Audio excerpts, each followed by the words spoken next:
Səfərbərlik və hərbi xidmətə çağırış üzrə Dövlət Xidməti korrupsiya ilə bağlı 75 əməkdaş barədə Baş Prokurorluğa müraciət edir. Ümumiyyətlə, biz səfərbərlik xidmətinin son illər korrupsiya və rüşvətin kökünün kəsilməsi istiqamətində ciddi tədbirlərin gördüyünü biz şahidi oluruq. Bununla bağlı mütəmadi hesabatlar verilir, ictimaiyyətə məlumatlar verilir.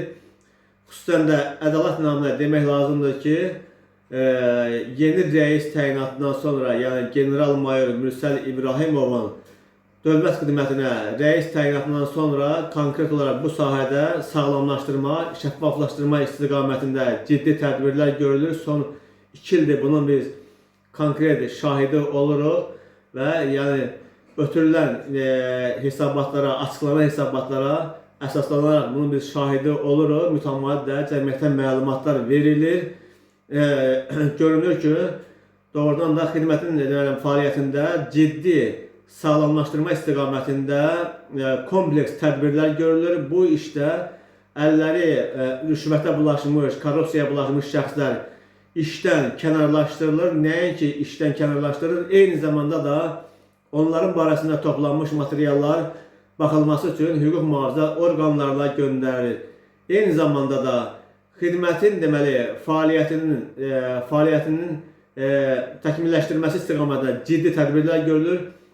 Elektron xidmətin artırılması, yəni vətəndaşlarla ünsiyyətin minimuma endirilməsi istiqamətində də ciddi tədbirlər görülür və biz bunun şahidi oluruq. Mütəmadidən məlumatlar açıqlanır.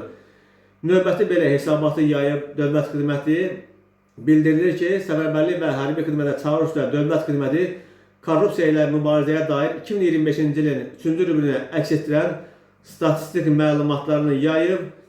Məlumatda bildirilir ki, Dövlət Xidməti 2023-cü ilin may ayından etibarən xidməti fəaliyyətində şəffaflığın artırılması, korrupsiya şərait yaradan amillərin aradan qaldırılması və vətəndaş məmnunluğunun yüksəldilməsi istiqamətində sistemli tədbirlər həyata keçirib.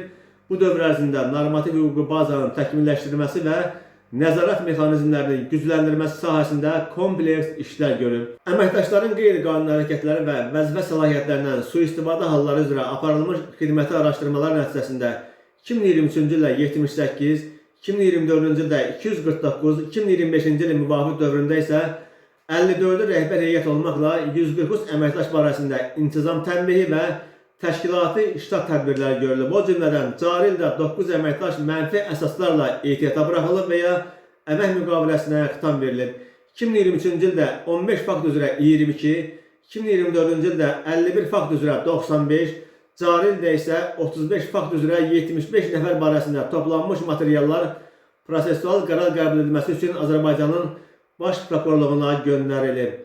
Hazırda müddətli həqiqi hərbi xidmətə çağırışdan möhlət verilməsi, müddətli həqiqi hərbi xidmətə çağırışdan azad edilmə, müddətli həqiqi hərbi xidmətə müvəqqəti çağırılmamağa dair həqiqi hərbi xidmət keçmə haqqında, müddətli həqiqi hərbi xidmət barədə və hərbi qeydiyyat haqqında arayışlar MyGov mobil tətbiqi üzərindən vətəndaşlara təqdim olunur. Gələcəkdə vətəndaşlarla əyani təmasın minimuma endirilməsi, operativliyin və vətəndaş məmnunluğunun təmin edilməsi məqsədilə göstərilən bütün xidmətlərin elektron qaydada həyata keçirilməsi planlaşdırılır. Vətəndaşların korrupsiya və digər qanunsuz hallarla qarşılaşdığı təqdirdə 9100 çağrı mərkəzinə və ya info səfərbərlik.gov.az elektron post ünvanına müraciət etmələri tövsiyə olunur. Səfərbərlik və hərbi xidmətə çağırış üzrə Dövlət Xidməti fəaliyyətində şəffaflıq, obyektivlik və ictimai etimadın gücləndirilməsi prinsiplərinə əsaslanaraq korrupsiyaya qarşı mübarizəni bundan sonra da ardıcıl şəkildə davam etdirəcək deyə Dövlət Xidmətinin məlumatında bildirilir.